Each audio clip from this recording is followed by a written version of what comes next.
Hey everyone, are you gearing up for the A-level computer science exam? So are you struggling with the paper 2 of the AQA specification for A-level computer science? If struggling you are, you come to the right place. Learn Computing with Daniel Bullen, my YouTube channel with me, Daniel Bullen. So in today's video, we're going to be diving deep into paper 2, covering the topics, the tips, and strategies which you'll need to ace that exam. Whether you're looking to boost that grade from an 8 to a 9, A to an A star, or you just need that refresher because you haven't been in the game for a while and need to just resit. Whatever it is, stick around as we're going to unravel the secrets of mastering paper 2. But before we get started, please remember to click that like and subscribe button and hit that notifications bell for more videos like this. And remember to share this video far and wide. Let's get started. Yep, so the paper is from 11th of June 2019. Let's get right into it. Question 1, part 1. We need to shade one lozenge to indicate which category of software a BIOS checker belongs. Process of elimination. It's not an operating system and it's not a translator. If you shade utilities, the one next to utilities, you're bang on the money, bosh, done. Okay. Part 2. The operating system is responsible for resource management. So we need to describe two different types of resource management that an operating system is responsible for. So they allocate processors and they allocate memory. Or you could also have allocate space on a storage device to files, or you could have installation of new software. So if I was doing this, the types of resource management, I would have allocate processors and I would have allocate memory. Those would be the ones that I would have if I were answering that question. Okay, let's move on to number 2. A company is setting up a computer network to help manage its business. The company sets up a computer that will act as a server, and the server's primary role is to act as an email server, which will allow technicians to remotely log in so that the server can be managed from other computers. So we've got to state the name of 2 application layer protocols that the server must implement and explain what each will be used for. So they're looking specifically at the application layer. So protocol 1, you can have HTTP, where users can access email via the web. That would be the one I would use. And then the other one I would have would be SMTP, which will send and receive emails. So I would have SMTP, which will send and receive emails, and then I would have HTTP, so users can access email via the website. So you get 1 mark for mentioning one protocol, 1 mark for mentioning its use. So I've mentioned 2 protocols and 2 uses, which will get you 4 marks. Next one. We need to explain how the transport layer of the TCP/IP stack determines which application layer software on the server should deal with the received request. So this is 1 mark. Okay? So this is just 1 mark. So if I was doing this, I would say the transport layer will use the port number to determine which software should deal with the request. That is literally all you need to say, and no more. That's literally it. Transport layer uses a port number to determine what software should deal with the request. And then for here, we need to describe one function of the network layer of the TCP/IP stack. So we need to have one function of the specifically for the network layer. So I would have performs routing, which is all you really need to say. Or you could say creates a checksum for a datagram. Datagrams. That would literally be all you would need to say there. Create checksum for datagrams. That's all you need to say there. So you can have performs routing or creates checksums for datagrams. Any of those would get you 1 mark. It's literally copy and paste the mark scheme. Let's go on to number 3. So you've got a paragraph text in figure 1. It's to be compressed using a dictionary-based compression method. So based on figure 1, we need to explain the key difference between lossy and lossless compression. So lossy compression is where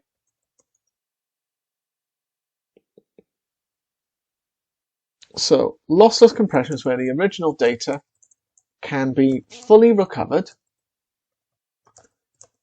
if lossless compression is used.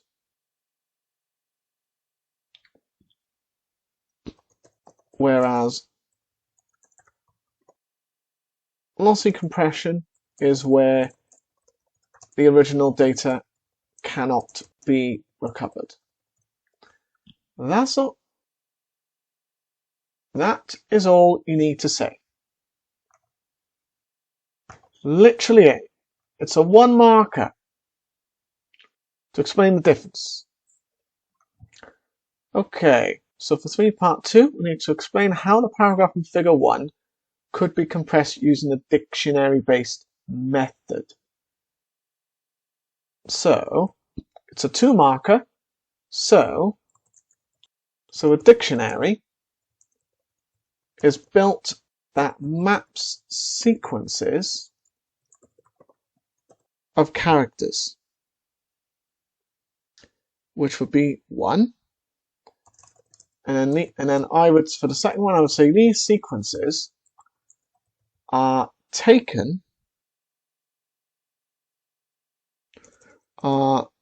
then replaced by the corresponding tokens in the dictionary. So you could say a dictionary is built that maps sequences of characters, and then these sequence of characters are then replaced by the corresponding tokens that are in the dictionary. So that is how I would explain that. And that will get you 2 marks. So I've taken a bit of each from the mark scheme. So after the text in figure 1 has been compressed, it's to be transmitted across a computer network. So we need to explain why a dictionary-based compression is not very effective for compressing small amounts of text for transmission. So the reason being is because the small piece of data, the small pieces of text, there's little repetition, which means a compressed text will be similar size to the original. So all you need to say is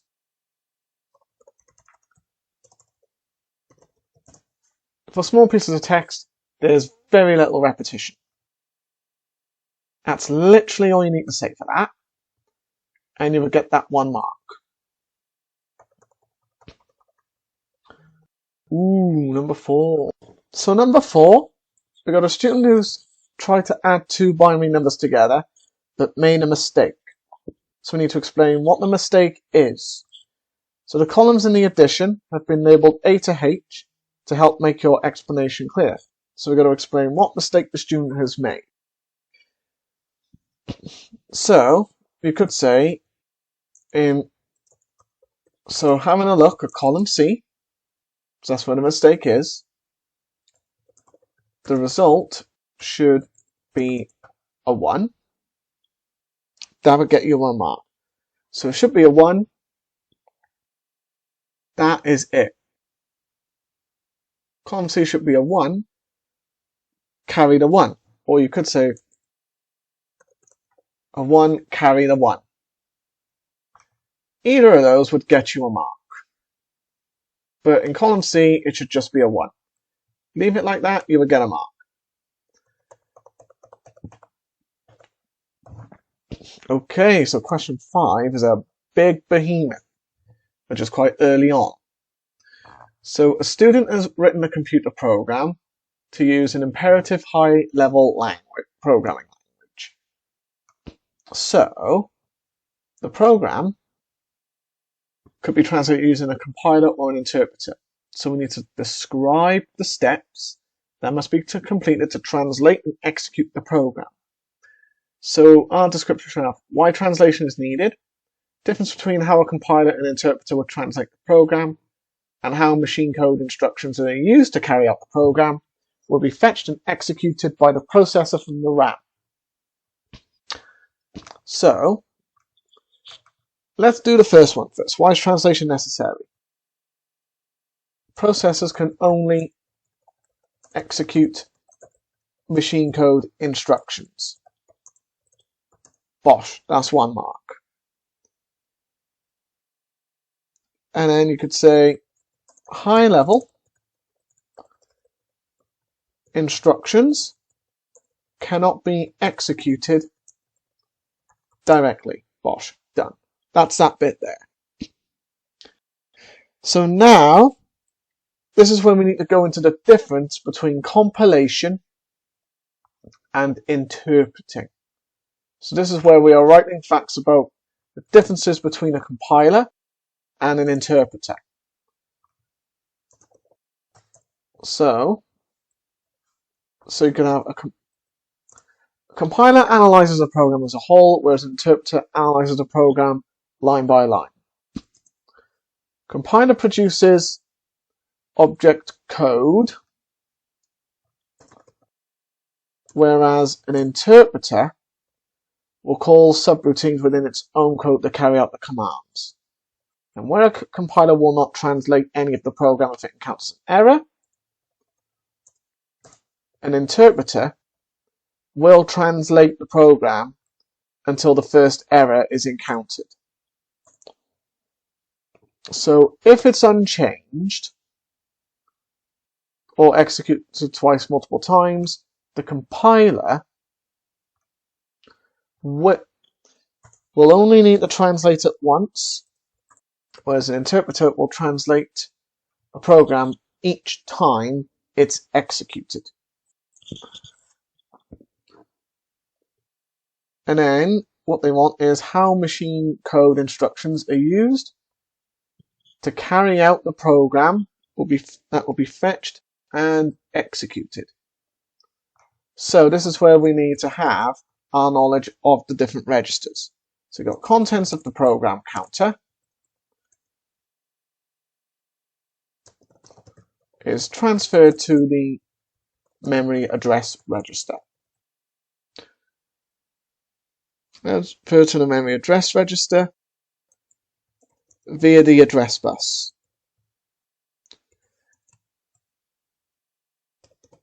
And then the contents of the addressed memory location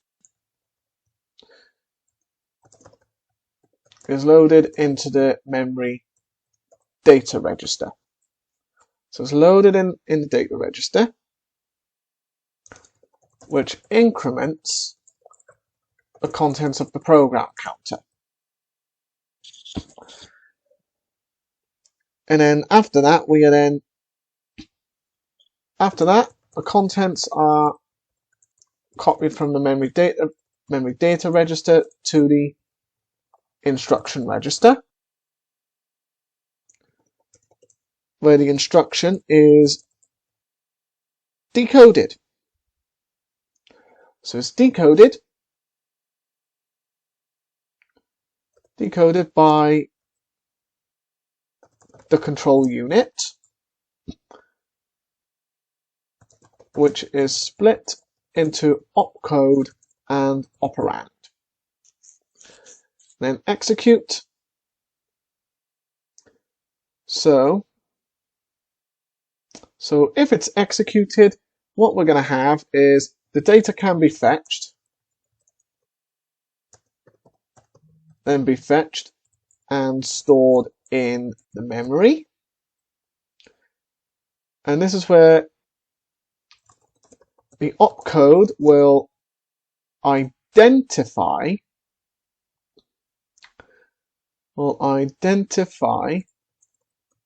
a type of operation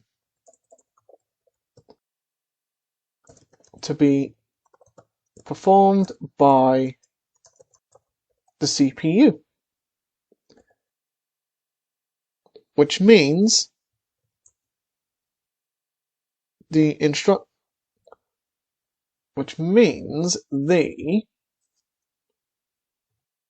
status register will be updated. So that could be one answer you could have in this one. So this question requires you to have a good level of understanding in relation to the fetch, decode, execute cycle. So we will need to understand how the processor works, the von Neumann architecture in relation to the registers, as well as answering that question. So this is my type of answer you could have. So we'll give it a little bit of time to digest it.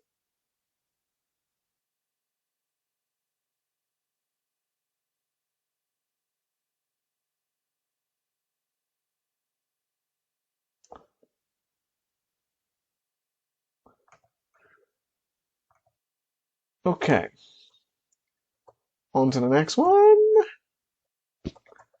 Question 6. So this is about databases. Yep, this question is about databases. So we've got a veterinary practice with 4 different surgeries. They want to use a relational database to store the data that has to manage its business. Customers at the practice are pet owners who bring their pets to one of the surgeries for appointments. And these surgeries are staffed by vets.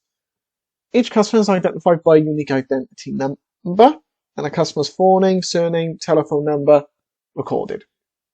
Each pet, unique identity number, pet's name, type, date of birth recorded. Surgery is identified uniquely by its name, the town in which it's located, and the surgery's telephone number is also recorded. Each vet is identified by a unique identity number and a vet's forename and surname. Pet is owned by one or more customers, and each customer may own any number of pets. Over a lifetime, pets may attend many appointments. To make an appointment for a pet, the customer contacts a surgery. The appointment is to made for the pet to take place on a particular date and time at that particular surgery. Each vet associated with one surgery they work at, each is staffed by several vets. So we need to complete the entity relationship diagram for a fully normalized relational database to store data required by the veterinary practice. Some of the entities and relationships have been done for you. We just need to draw the remaining entities. So we've got vet, surgery, pet. Okay, what are we going to work with here? Okay, so let's work with... So, with surgery, we got vet. What we could have here is we could have a box called, we could have another one here, and we're going to call that appointment. So we're going to have an appointment here, which will link to surgery and pet. There's many pets, many surgeries, that would be a many-to-many.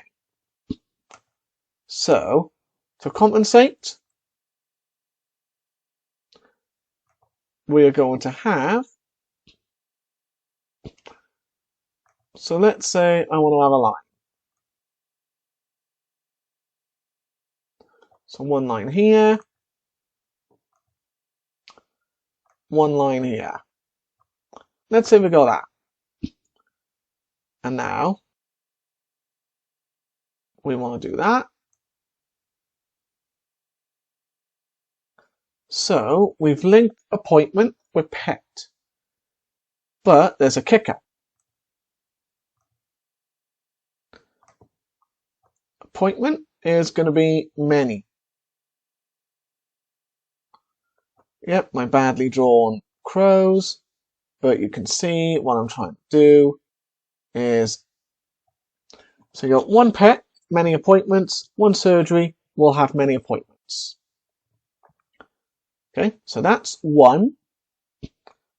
The second one we need is, we need pet owner.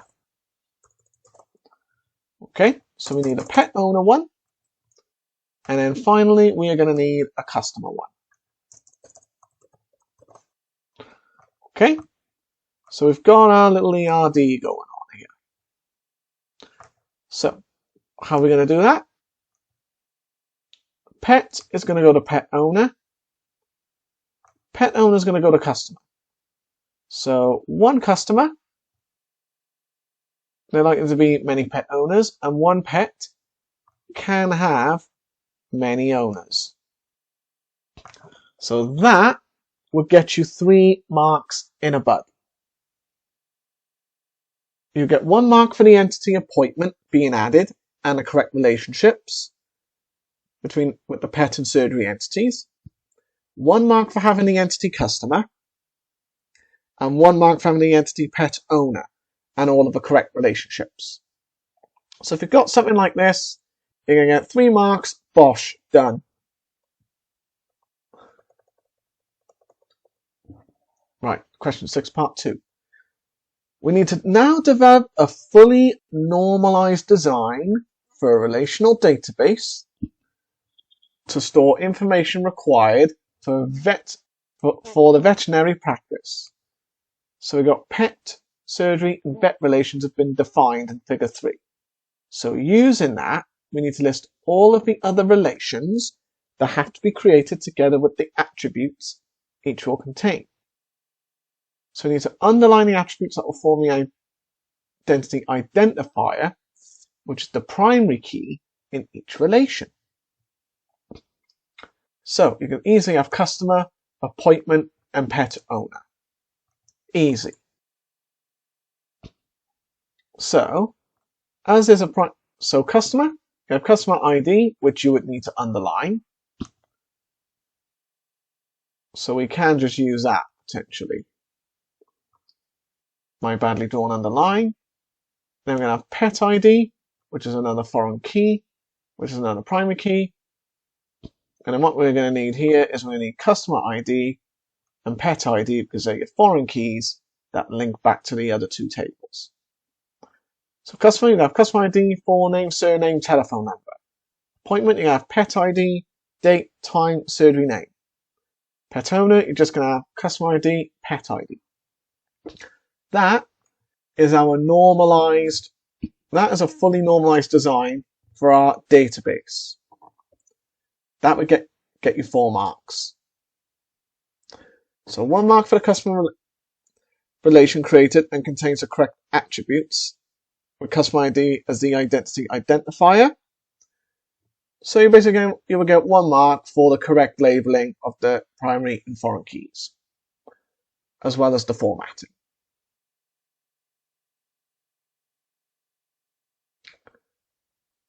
Right, next one. SQL or structured query language if you love your database that much. So, SQL query in figure 4 has been written to produce a list of all the vets who work at the surgery in Torquay. Some errors have been made in the query. Okay, so we need to describe 2 errors made in the query. You should not give the omission of a semicolon as one of the errors, although it is. but they just don't want you to have that. So, error 1 would be the town name is missing quotation marks. That's one error there. To get the second one, it would be there is no linking condition between the two tables. So it's between the two tables using the surgery name. That is all you need to say for 2 marks. So those are the 2 errors we're looking for. Okay? So the linking condition has to be added. On with the next one we shall. The database is stored at the practice's head office. Staff at the individual surgeries access it using a client-server database system, which enables the management of concurrent access to the database. So we need to describe an example of a problem that could occur if no system were in place to manage concurrent access to the database. So it's a 3 marker, so don't need to worry too much about that. So you can say 2 users, edit a record. That would be what? That'd be 1 mark. And you say 1 user writes, and then 1 user writes the record, and then the other one would be 1 user's update is lost. Right, what?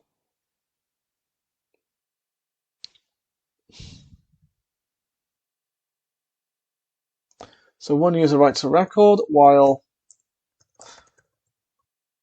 basically whilst the other person saves the data. So how we could do that making more sense? 2 users edit a record. 1 user writes a record while the other user saves. And what that means is 1 user's update is going to be lost. Okay, so that is what I would say for 3 marks.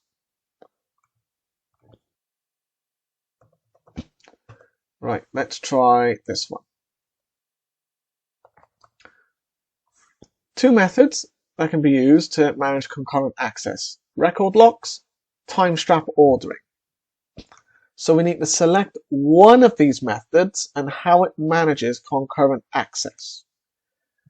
So 1 mark for mentioning one of those methods. So you could have record locks, and how that works. So when a transaction on a record starts,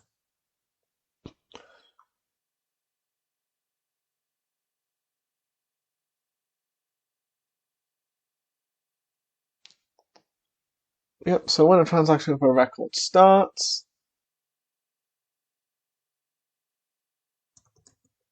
an exclusive lock is set on the record.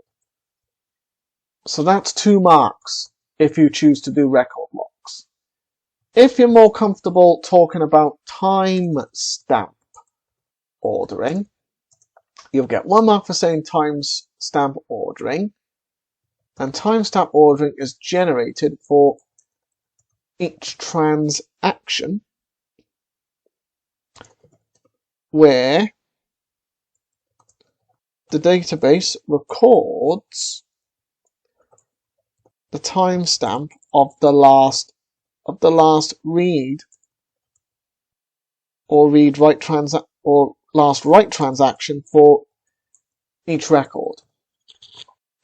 So whichever one you choose to mention would get you 2 marks.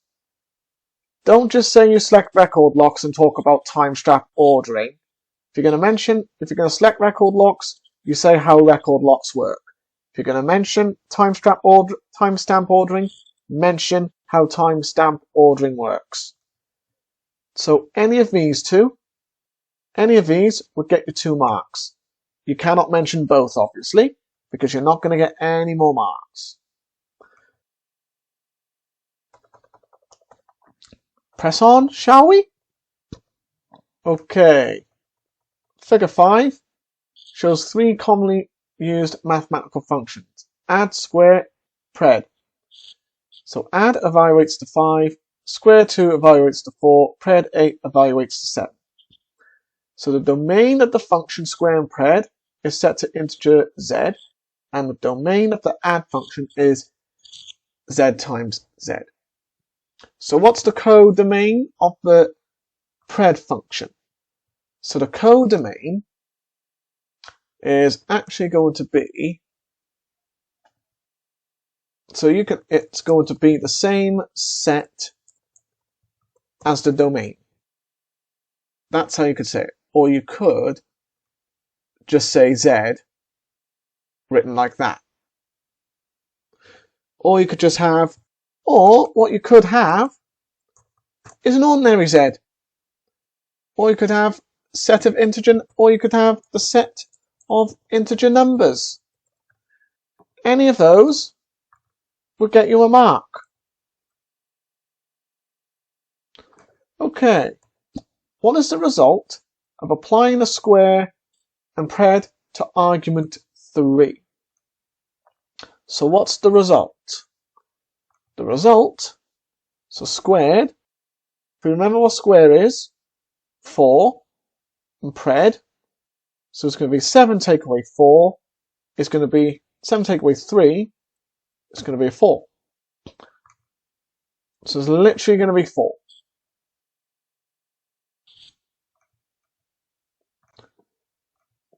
Okay, the add function takes 2 arguments.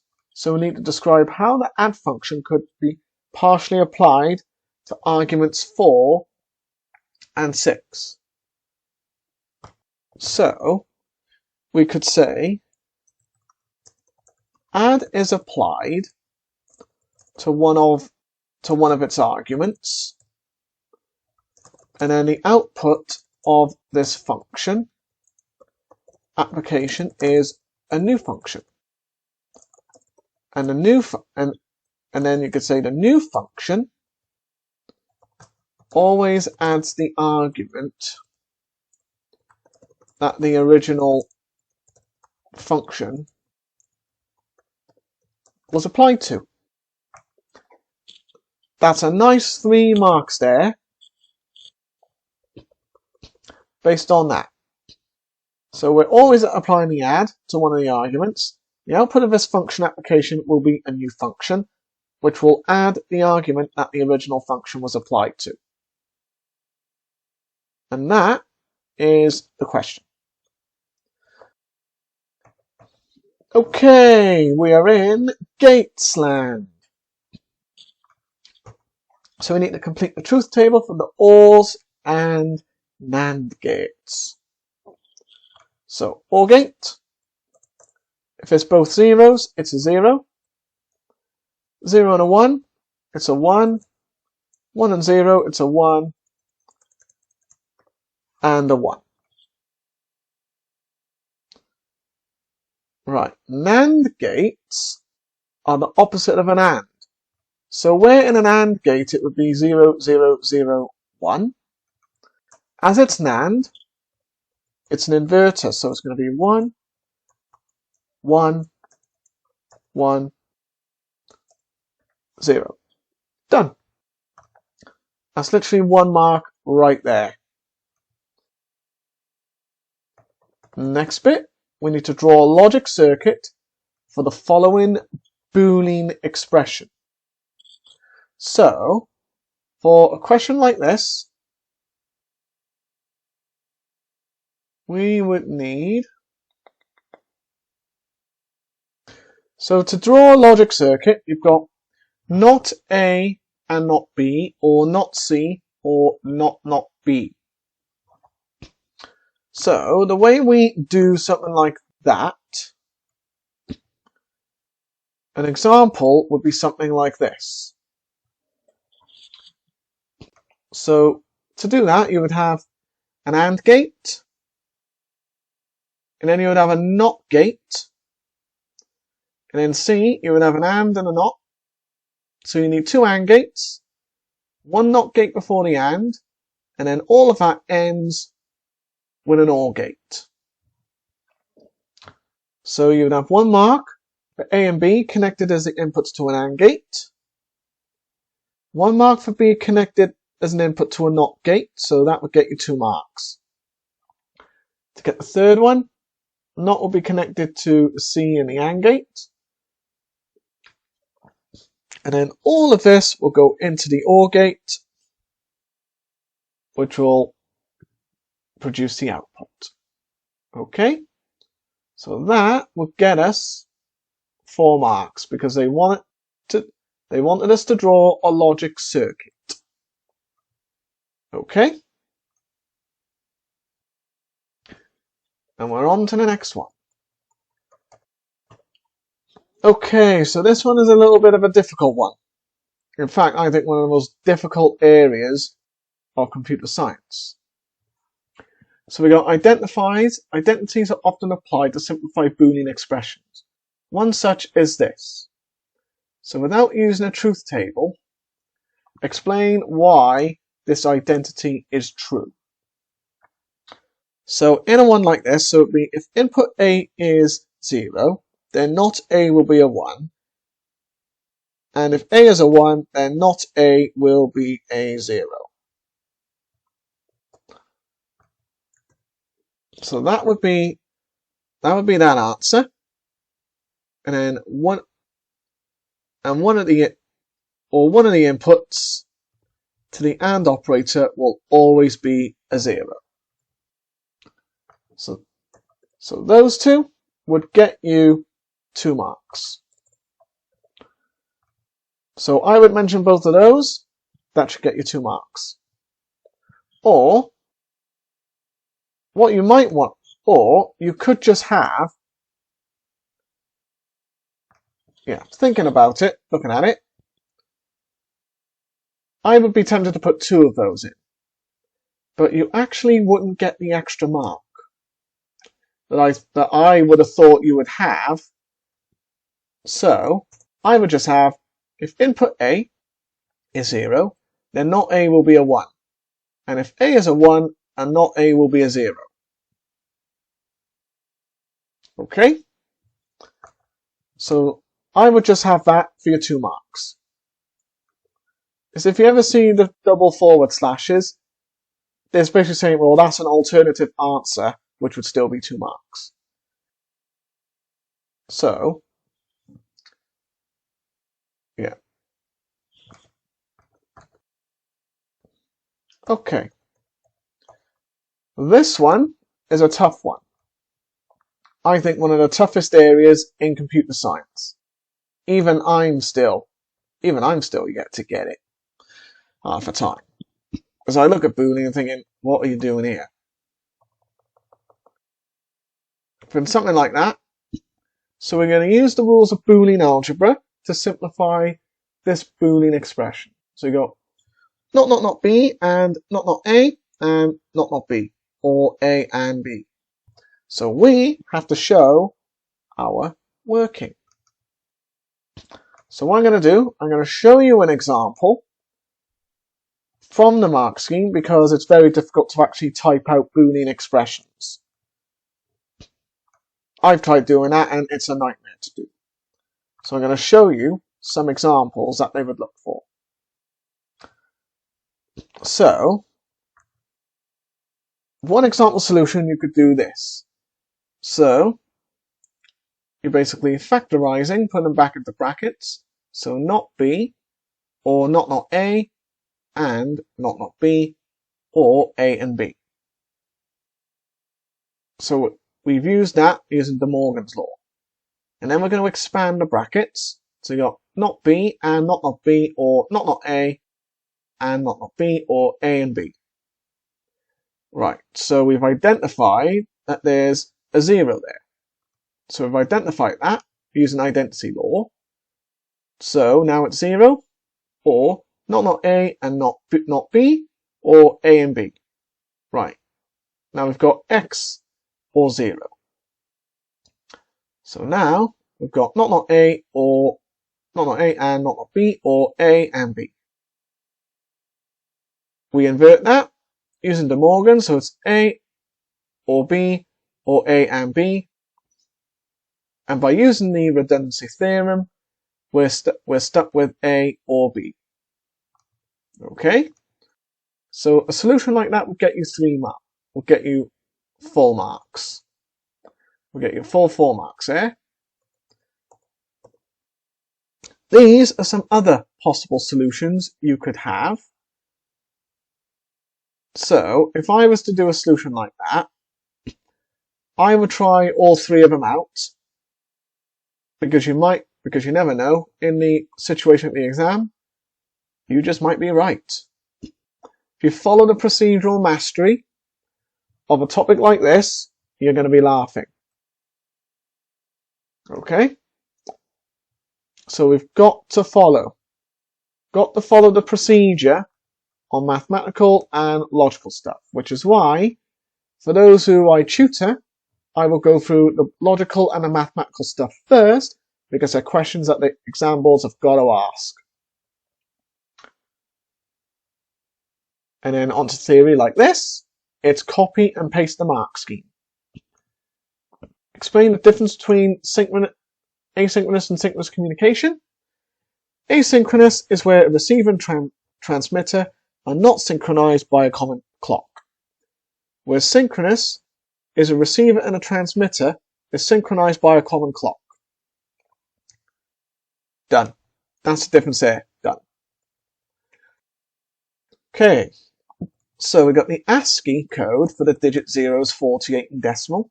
In ASCII, other digits follow on from the value in sequence. So in the digit 4 is transmitted in ASCII using asynchronous serial transmission and even parity. So with the parity bit stored in the most significant bit of the byte of data containing the ASCII code. So we need to complete figure 6, which is this, to show a valid bit pattern for transmitting the digit 4.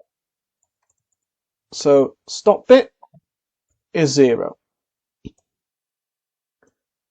Then it's going to be a 1, then it's going to be a 0, 1, 1, 0, 1, 0, 0, 1. So that is how we would do that for 3 marks. So this is where the start bit and the stop bit will have the value 1 and 0, and they have to be different to each other. Doesn't matter which way. The correct pattern for 4 is going to be 0, 1, 1, 0, 1, 0, 0. Okay, because if we think about it, we've got 1, 2, 3, 4, 5, 6. So imagine you got 1, 2, 4, 8, 16, 32. Okay, so 6 there. 1, 2, 4, 8, 6. So we got 32. And 16, that would be 48. Plus 4 would be 52. But the zeros being 48 in decimal, which would make no sense at all there. Which I find quite a strange way to do it. 0 bit, but hey, the answer is correct. But the way in which the parity bits work, from what I can see, doesn't look like it makes sense. But anyway, you get 1 mark if the parity bit is 1. So if you put the parity bit as a 1, you will get a mark. If you put the stop bit and start bits stop bit being a 0 and the start bit being a 1, that's also correct. And then you would get 1 mark just for adding these. Okay? And that is that there. Okay. Part 3. So it is proposed that a communication system is modified so that a majority voting system is used instead of a parity bit. And Unicode is used to ensure the characters can be transmitted instead of ASCII. So it's a 4-mark question where we need to discuss the improvements that will occur in the communication system because of these changes and any disadvantages that will result. So basically, first point I'd have, errors can sometimes be corrected as well as detected. That'd be one of my points. And then multi-bit errors can also be detected. So that would be another one I would mention. Then I would say a greater range of characters can now be transmitted, which is true with Unicode, and it can do in different languages. But each character will require more bits. So that is what I would literally say. So I've got three improvements and 1 disadvantage. You could have 3 disadvantages and 1 improvement, 2 and 2, doesn't matter which one. You cannot have 4 disadvantages and 4 improvements. You have to have improvements and disadvantages.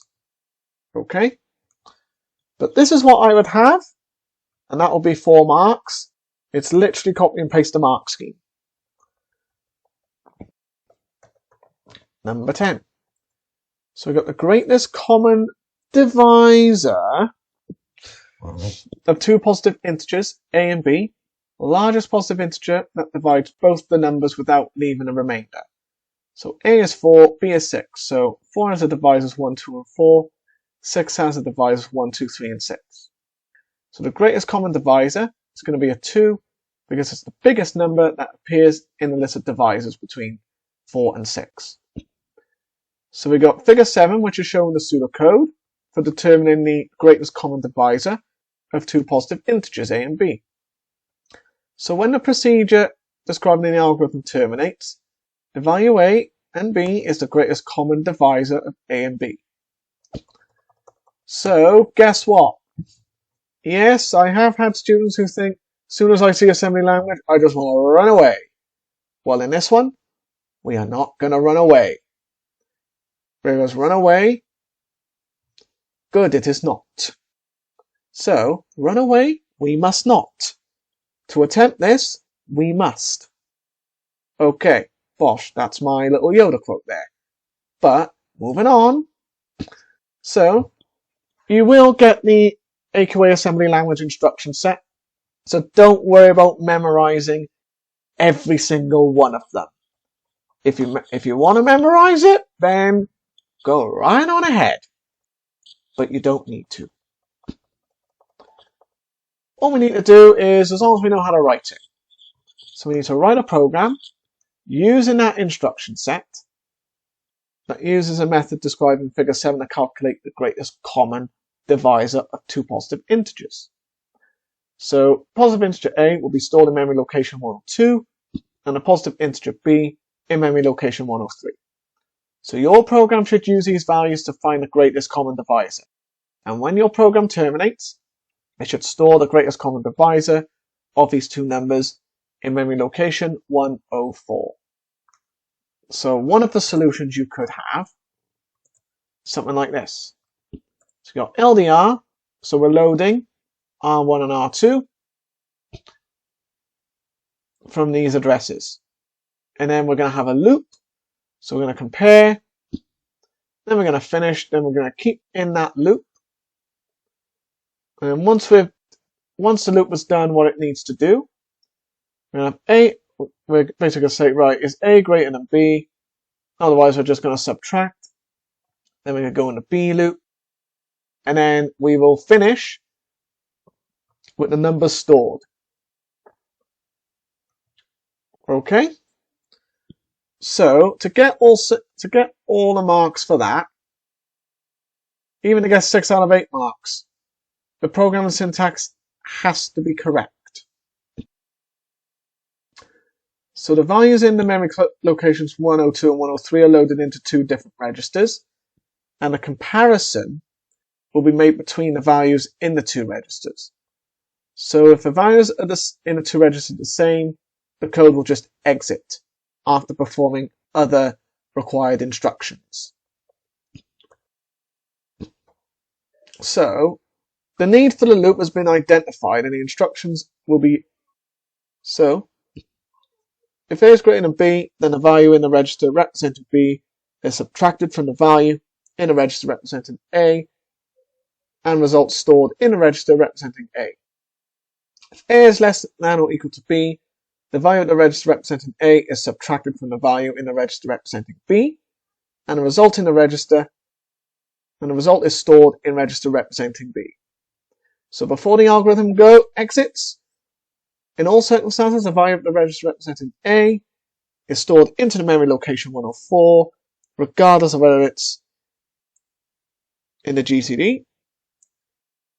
So basically, that is what we got there. Okay?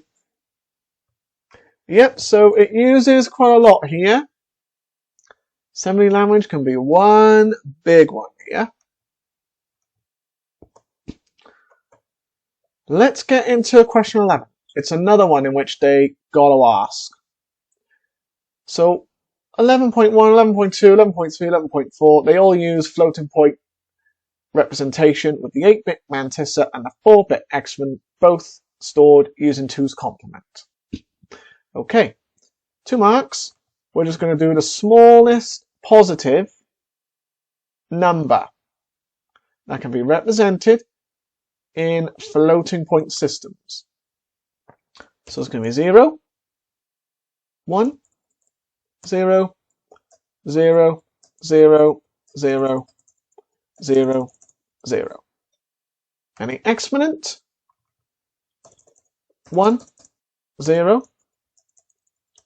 0, 0.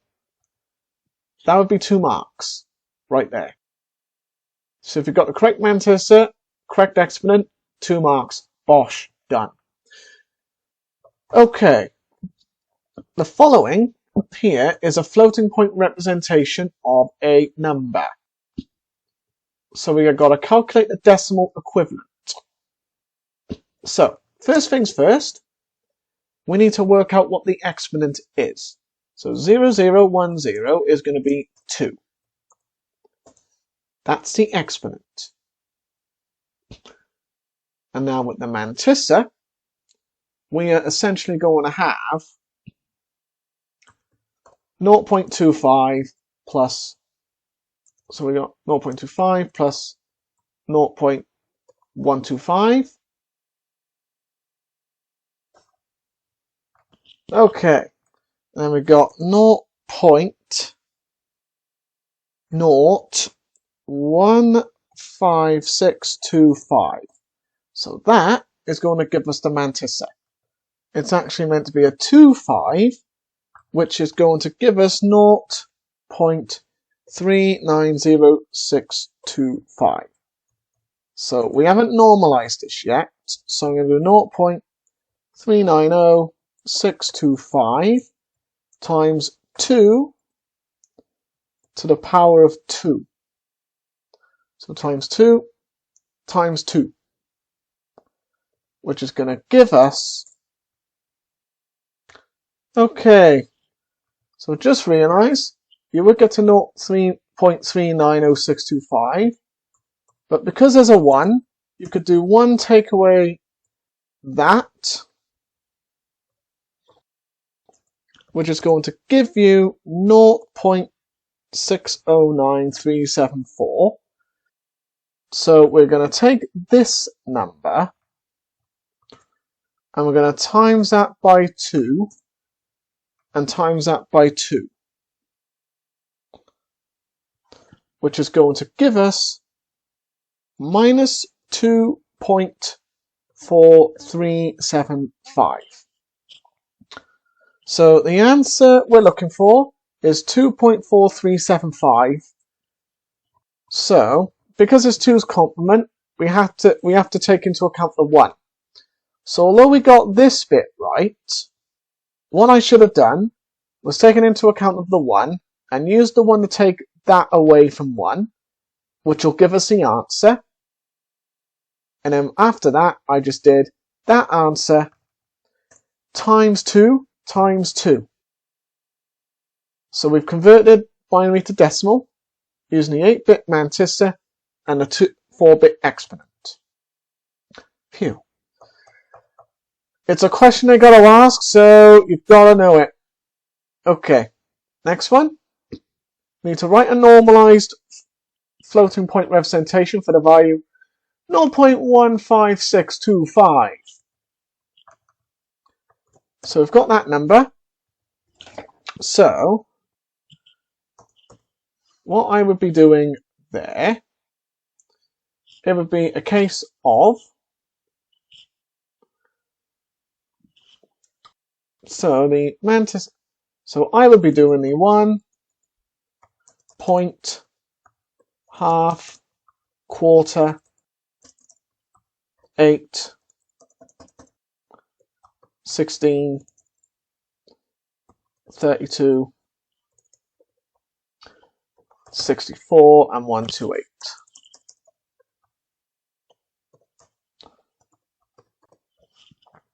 And then what I would do, so we've got that, which is 5/32s of a fraction. So this is where we need to convert that. So we know it's going to be a 1. So it's going to be that. Then this. Then another 1 because it's a 2, 5. And the rest are just going to be zeros. So your mantissa is going to be 0.101000. But as it's 5, what they would have done was move that 5 places to the right. Or not even that. So the exponent is actually going to be 1110, which would be a 7. Okay? And how do I know this? Well, I will tell you. So, how I know 1 take away 0.15625, yeah, 0.84375. We don't need to worry about that because that is essentially the exponent. So the exponent is going to be 7, which is 1110. And this is our 8-bit mantissa.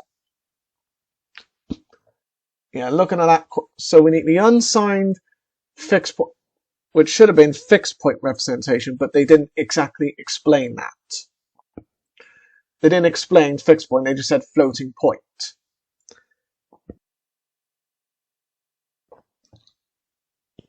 So this one is quite a bit of a trick question, that one. Okay. Let's move on, let's not dwell on it. So you've got 2 floating point numbers below multiplied together. But there's a problem as a result of this operation. So we need to explain what the problem is and how the floating point representation can be redesigned to avoid it. So the problem is the overflow. So the overflow will occur. That's the problem. And then a solution would be So the solution to this will be to add more bits, which would be one idea.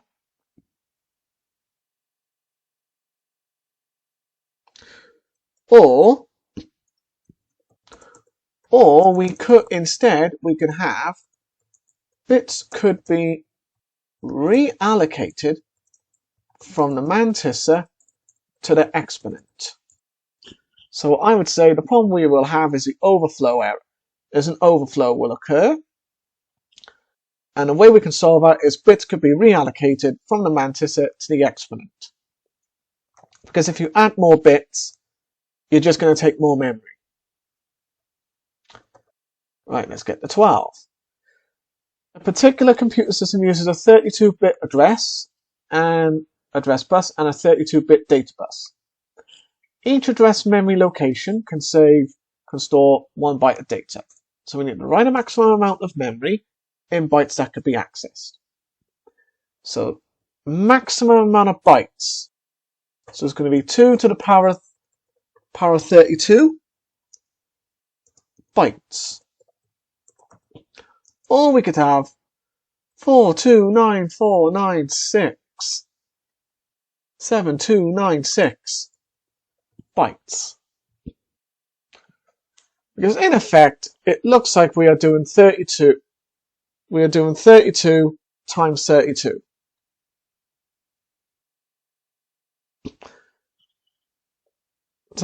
Times 32, but we're not. So we are doing essentially 32 times 2 times 2, about 30 odd times. So we're doing it lots of times, so we're well in the millions there. So how many numbers have we got? 1, 2, 3, 4, 5, 6, 7, 8, 9.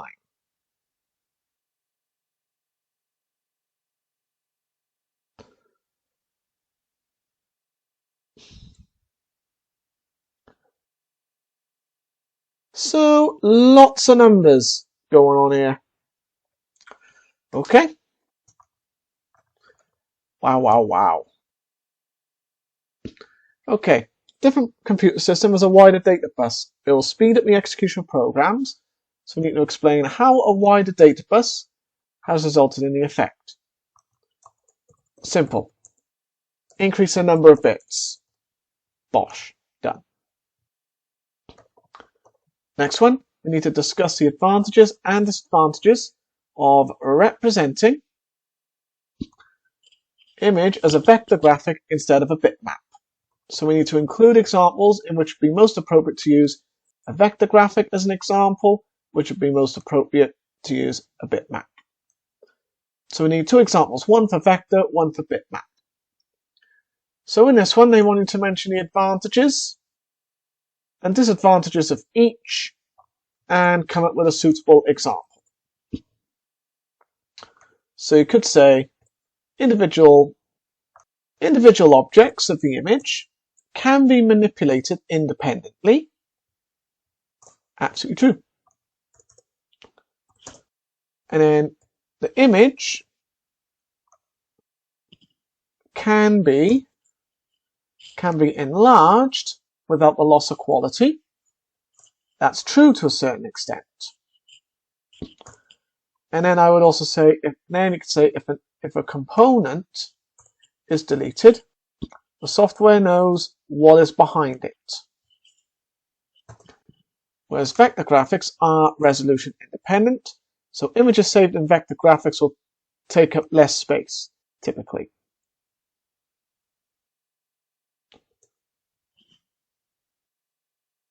Whereas with bitmaps, they can represent images with complex textures, lots of variation, color and tone, which cannot be computed. And they can represent images that are not composed of regular shapes. And images are captured from nature are naturally represented as bitmaps because of the method used to capture them.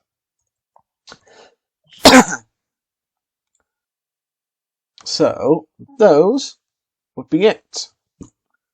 And then some examples where we can use vector. You could have chart, logo, map, anything like that.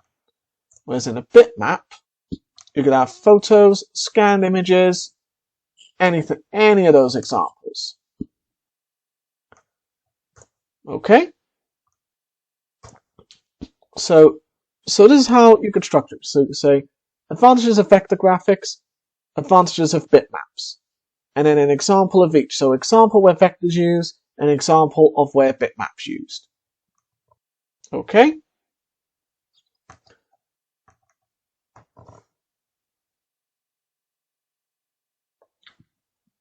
Ooh, ciphertext. Question 14, ciphertext. So BVP has been received. Message was encrypted using a Vernon cipher and a key tin.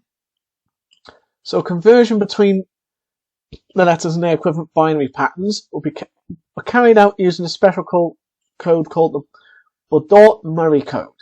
A version of the code for each letter is in figure 8. So we need to decrypt the ciphertext to work out the original plain text message.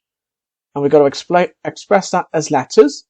So it's 3 marks, and we've got to show our working here. So, to do something like that, that would be, so we need a correct conversion, that would give us 1 mark. So, you would need a table. So we need ciphertext in binary,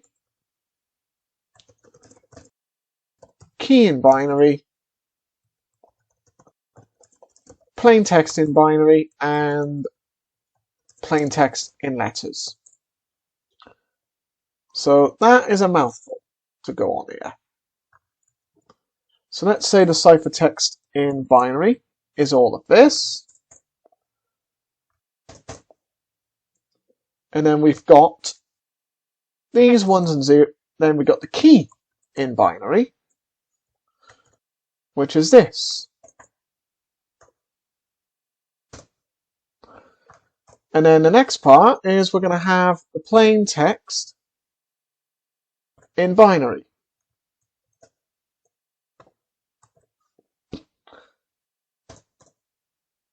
So that is our plain text in binary. And then we're going to need the plain text in letters. So we would need to have a look at the information in figure 8. So 1, 0, 0, 1, 0. That's going to be a D. Then we need 0, 0, 0, 1, 1. That's going to be an O. And then we need 0, 1, 1, 1. Answer, dog. Bosh, there you go. If you got a dog, pet it, say, well done for giving me the right answer. Have a good day. That's literally it. Next one. We're on the last we're almost on the last home stretch. Vernon cipher can offer perfect security. Most encrypted transmissions that are made by computers use ciphers that are computationally secure but not perfectly secure. So we need to explain what it means for a cipher to be described as computationally secure. So the cipher cannot be cracked by any known method. That's literally it. The cipher cannot be cracked by any known method. Then, next one. Many computerized cipher systems use asymmetric encryption method to resolve the key exchange problem associated with symmetric ciphers like the Vernon and Caesar ciphers. So we need to explain what the key exchange position problem is in relation to a symmetric cipher. So it's a 2 marker. So for 1 mark you could say how to pass a key from the sender to the receiver and without it being intercepted. So that point would get you 1 mark and this point would get you 1 mark. So that's 2 marks in the bag. Bosh. Nice and done. Last one, 4 marks. On the home stretch, we are. And finish this paper, we must. Miss out the questions in the exam, we must not. So, messages transmitted from computer A to computer B. Message will be encrypted using asymmetric encryption. To enable computer B to authenticate that the message was sent by computer A, digital signatures will be sent with the message. So we're going to explain how computer B will decrypt the message and verify it's been sent by computer A. So in our response, we need to refer to specific keys that will be used in the process. We don't need to explain how computer A will encrypt the message or create a digital signature. We just need to explain how computer B is going to decrypt it. So B's private key will decrypt the message and its signature. And then the next point is the message is rehashed and A's public key is used to decrypt the digital signature. If received,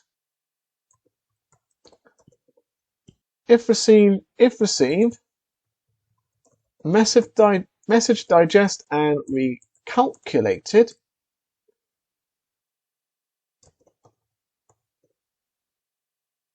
A message digest, there will be a message